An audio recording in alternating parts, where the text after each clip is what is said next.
क्या नाम है आपका? रामनिवास मिश्रा। ये बस जो है कहाँ से कहाँ जा रही थी? ये रुपैया डिपो से आ रही थी, हरिद्वार जा रही थी। क्या वो कैसे पलट गई बस ये? एक्टिव साइड में था, आगे से कम था, आगे से कंटेनर आ गया लंबा फोड़ा वाला, उसने एकदम गाड़ी काटी और दाहिने दाबा गाड़ी केबिल दबी। तो हम उसी चक्कर में बाएं भागे और बाएं भागे हमारा पहिया जो है कच्चे में उतर गया, उसी में हमने ब्रेक भी लिया, बाकी कंट्रोल नहीं हुई, गाड़ी जाके पलट गई। बस में कितने यात्री सवार थे? 44। किसी के चोट? किसी के चोट और किसी के नहीं, सब ऊपर वाले की मेहरबानी से सब ठीक ठाक है सब।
कराना है कि जनपद बिजनौर में पिछले 2 दिनों से बारिश के कारण कुछ मार्गों पर जलभराव हो गया है, जिसमें बिजनौर से मुजफ्फरनगर को जोड़ने वाला बराज रोड, चांदपुर को से हस्तिनापुर को जोड़ने वाला मार्ग व मंडावर से चंदक व बालाबाली को जोड़ने वाले मार्ग पर जलभराव के कारण इन रास्तों पर यातायात पूर्णतः बंद कर दिया गया है तथा ट्रैफिक पुलिस के द्वारा डायवर्जन लागू किया गया है। जसपुर, मुरादाबाद, संभल व अन्य बाह्य जनपदों से मुजफ्फरनगर को जाने वाले ट्रैफिक को वाया अमरोहा, हापुड़ व मेरठ डाइवर्ट किया गया है।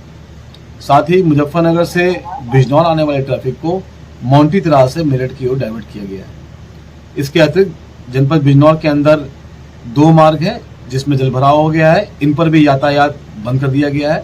इसमें कोतवाली देहात से बिजनौर तथा धामपुर से नेटौर को जोड़ने वाले मार्ग हैं। सभी लोगों से अपील है कि इन रास्तों को अवॉइड करें तथा जनपद बिजनौर की ट्रैफिक पुलिस के द्वारा बताए गए डायवर्जन को फॉलो करें।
बिजनौर के चांदपुर में जेपी पब्लिक स्कूल धनर रोड के छात्र छात्राओं ने रक्षाबंधन के अवसर पर विशेष पहल की।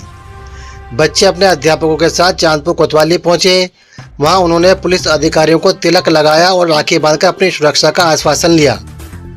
पुलिस अधिकारियों ने बच्चों का उत्साह बढ़ाया। उन्होंने बच्चों को उपहार देकर भविष्य में शिक्षा पर और अधिक ध्यान देने की सलाह दी। इसके बाद बच्चे चांदपुर रोडवेज बस स्टैंड गए। वहाँ स्टेशन मास्टर और अन्य कर्मचारियों को भी राखी बांधी। रोडवेज कर्मचारियों ने बच्चों को आशीर्वाद दिया। उन्होंने बच्चों को आत्मविश्वास के साथ पढ़ाई करने के लिए प्रोत्साहित किया। विद्यालय के प्रबंधक विकास गुप्ता और सुहागिन ने छात्र छात्राओं और अध्यापकों के इस प्रयास की सराहना की। उन्होंने सभी को रक्षाबंधन की शुभकामनाएं दी। विद्यालय के प्रधानाचार्य विनोद तोमर ने कहा कि पुलिस हमारे लिए सुरक्षा कवच है। उनके बिना हम पल भर भी शांति से नहीं रह सकते। उनका सम्मान करना हमारा कर्तव्य है। कोऑर्डिनेटर रूपया त्यागी ने कहा कि इस प्रकार के कार्यक्रमों से समाज में प्रेम भावना के भाव उत्पन्न होते हैं। कार्यक्रम को सफल बनाने में विद्यालय के पीजीटी अकाउंटेंट्स अध्यापक नवनीत चौधरी, प्रशांत चौधरी, तनु तोमर और समीना खान का विशेष योगदान रहा। इस अवसर पर भी उल्लेखनीय रहा कि पुलिस और रोडवेज कर्मचारी त्योहारों पर भी अपने कर्तव्य पर तैनात रहते हैं।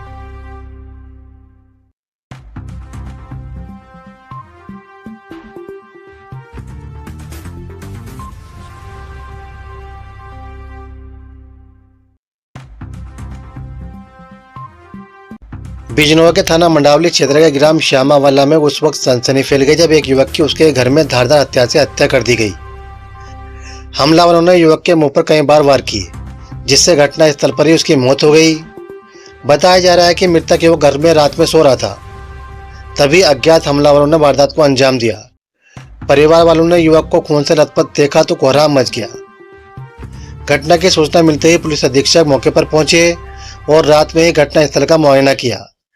पुलिस अधीक्षक ने मामले की गंभीरता को देखते हुए घटना के खुलासे के लिए कई टीमों का निर्देश दिए हैं। मृतक के पिता की ओर से दी गई तहरीर के आधार पर पुलिस ने एक अज्ञात युवक के खिलाफ हत्या का मुकदमा दर्ज कर लिया है। पुलिस हत्या के पीछे की वजह और आरोपी की तलाश में जुट गई है। रात्रि लगभग 1 से 1:30 बजे के बीच में थाना मंडावली क्षेत्र में गांव श्यामीवाला में एक युवक की हत्या के संबंध में सूचना प्राप्त हुई। इस पर तत्काल घटनास्थल का निरीक्षण किया गया। मृतक लगभग 30 से 32 वर्ष का एक अविवाहित युवक है, जो अपने माता पिता व अन्य भाई बहनों के साथ आवास में रह रहा था और घर में किसी प्रकार के फोर्स्ड एंट्री के निशान नहीं है। युवक के शव के पास एक धारदार हथियार भी मिला है और ऐसा प्रतीत होता है कि एक धारदार हथियार से ही उसकी हत्या की गई है। शव को तत्काल पोस्टमार्टम के लिए भिजवाया गया है। युवक के परिजनों और अन्य ग्रामवासियों से इस संबंध में पूछताछ की जा रही है। मृतक के पिता के तहरीर पर एक अज्ञात युवक के विरुद्ध हत्या के संबंध में अभियोग पंजीकृत किया गया है। घटना के अनावरण के लिए विभिन्न टीमें लगाई गई हैं और यथाशीघ्र घटना का अनावरण किया जाएगा। बिजनौर में भाई बहन के स्नेह और विश्वास के प्रतीक रक्षाबंधन पर्व पर बिजनौर पुलिस ने जिलेवासियों को एक खास तोहफा दिया है। जनपद की सर्विलांस टीम ने जुलाई 2024 से जुलाई 2025 के बीच अलग अलग स्थानों से बरामद किए गए 251 गुमशुदा मोबाइल फोन, जिनकी कुल अनुमानित कीमत करीब 50 लाख रुपए है, उन्हें उनके असली मालिकों को लौटा दिया। पुलिस ने यह सराहनीय कार्य रक्षाबंधन के मौके पर आयोजित एक कार्यक्रम में किया, जिसमें मोबाइल पाने वाले लोगों के चेहरे पर खुशी देखते ही बनती थी। कार्यक्रम में अधिकारियों ने बताया कि सर्विलांस टीम ने लगातार मेहनत कर इन मोबाइलों को ट्रेस कर बरामद किया और रक्षाबंधन के अवसर पर ये उपहार स्वरूप लौटाने का निर्णय लिया।